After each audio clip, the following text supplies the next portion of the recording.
Do you remember your Oxford interview? I vividly remember my Oxford interview. Yes. I was so nervous. Oh, I was so nervous. I think I just sat in my room and ate rice cakes. And I really had no idea how it had gone. I think there's a lot of mystery surrounding it. So I thought it would be kind of like a test. The interview is meant to be a little bit like a tutorial. What is a tutorial actually? It's really just a discussion between you and your tutor. Hopefully you have a debate. They ask you some questions. It's a learning through conversation. I have nothing to add. Hi, sorry to see you. We're going to look at a couple of images that you haven't seen before. These are images that are taken from an archive of an institution in the East End of London called Toynbee Hall, which was a settlement house that was founded in the late 19th century by somebody who was an undergraduate at Wadham in the 1860s. And he and his wife set it up as a project to enable students from Oxford to come and actually live in the East End of London and actually engage with people that they wouldn't otherwise normally have met. So let's start with the first image. Wait. We got it. So in my interview, I was given a visual source. Let's just think about how we go about responding to this, analysing it, what strikes you about it. I mean, clearly it's a map. It seems as though there's a colour coding systems. I mean, it kind of suggests an industrialised area to me. Someone has tried to classify the streets and buildings according to some system. I suppose with the colours, I don't know if red brick is implied. The more time you take to look through a source and like really think about it and try and make connections with it before kind of speaking, the more structured your answer comes out. Yeah.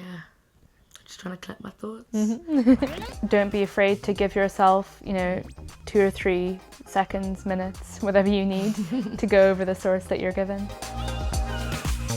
I constantly express my opinions about things, sometimes wrongly. They want to hear your thought process. Even if you see an image or a source or a map that you have no idea about, really just stating the thoughts and opinions that come to you as you go is really all they want to hear.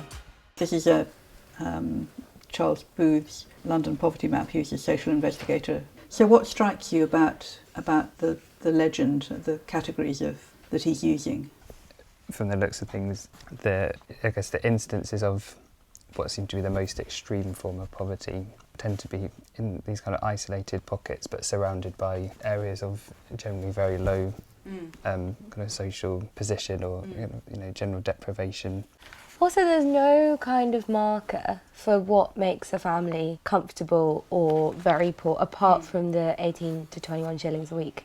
If you're wondering about something, actually it's better to say it and then it's out there in the maelstrom of discussion. Room. Yeah. Your tutors are looking for you to have some level of critical thinking. Yeah. What evidence actually supports that argument?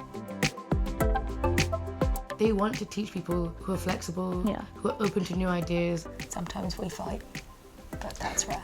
It would be so weird to come here for 3-4 years and not change your mind about a single thing. It forces you to reevaluate what you know and what you'd assumed. Yeah. And if you completely reject their perspectives, then there's no point in having that debate in the first place. Yeah, I mean, it looks like certain areas are partitioned off, separating kind of business areas from areas where people are settled and living. But you've got St Jude's, St Mary's, St Augustine's. Oh, of course, yeah. I see, yeah. The basis is religious originally of the settlement or of the area. And they'll also play devil's advocate and you shouldn't be scared of that. Yeah. You need to kind of be able to take on board someone else's point of view, not necessarily automatically agree with it, but kind of pick it up and see what you make of it. I think Sarah's very good at disagreeing with people. I think she does it very well. So let's just turn to a rather different type of visual evidence. This is something that took place at Toynbee Hall. I think details are so important because that can sometimes be where the nuance of a source is. That's where you're going to find new theories and analyses, etc. in the details, stuff that people haven't looked at before. I also wonder where the poster was put up. Yeah, I was going to ask about that. What do you think? I assume community spaces, probably churches. And what about the actual materiality of the thing, the typeface and the... They definitely put the beverage name in very big letters to catch the eye. It's an eye-catching poster, but it's quite a cheaply produced thing, isn't it? You know? When I saw that poster, I thought, I'm seeing it now as a person in Jane's office doing an interview, but what if I was a person in the 19th century? Where would I be seeing it? Who would I be if I was seeing it? Constantly making connections that you just didn't know were possible. It's what happens in a good tutorial, that you can build off something quite small.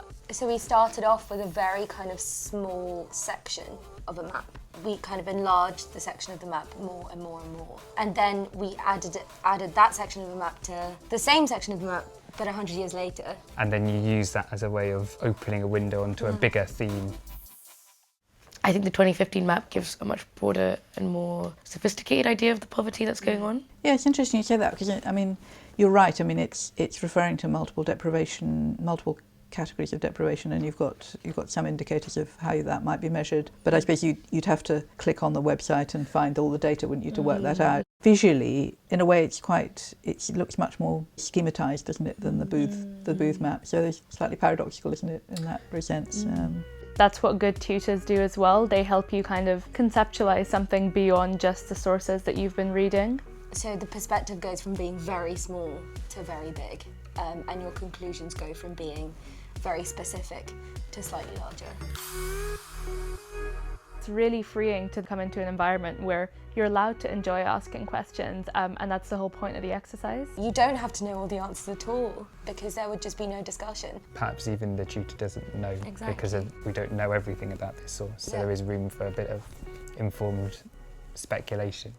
Looking at the actual indices, there seems to be wealth, but also healthcare, crime, housing, environmental factors. I'm wondering if the conceptions of poverty have changed so much between the maps that maybe comparison is difficult to make. Yeah. Thinking back to like my community that is also based in the East End, things like whether your parent speaks English as a first language have huge influence on the outcomes of your life.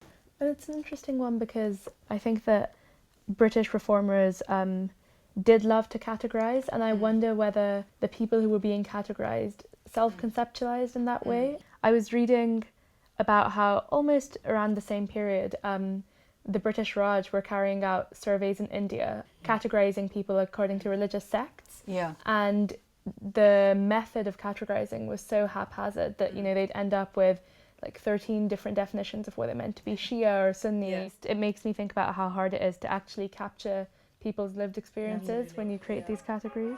Great, thanks so much. That was really interesting.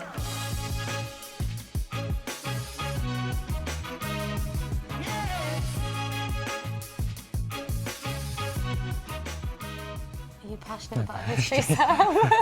Are you passionate about history? I'd say so. I would say so. Yeah. Yes. Yeah. Yeah. Oh, that makes it sound so boring. But the tutors are trying to help you. They're not trying to trip you up or make you seem like a fool of yourselves.